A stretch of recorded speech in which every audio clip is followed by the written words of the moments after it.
tumani boshqaruvchi o'rinbosarimiz Kamolov. Xabarlarimiz bo'lsa, mana shu tijorat banklariga mana shu mahallada biriktirilgan, shuhratlar mana shu Ravon mahallasi ham Zarbdor Agrobankka qaraydi. Zarbdor Agrobankda mana shu mahallada asosiy qiladigan ishimiz kambag'allikni aniqlab olish, bu kambag'allik darajasini pasaytirish, kredit berishdan iborat. Shu bo'yicha hozir mana mahalla xodimi Jamshid shu mahallada beriladigan kreditlarga bo'yicha ma'lumot berib o'tadi. Jamshid. Mahallada dasturlar doirasida kreditlar ajratiladi. Hozir mahallada 3 ta dastur boston ajratiladi kreditnomalar. Mahalla loyihasi, biznes ko'mak va oilaviy tadbirkorlik bo'yicha.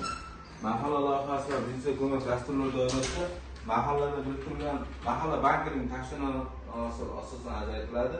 Unda tadbirkorlikda chorvachilik, telefon xo'jaligi va yo'nalishlarga ajratiladi.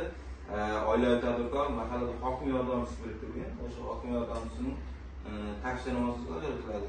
Bunda mahalla loyihasi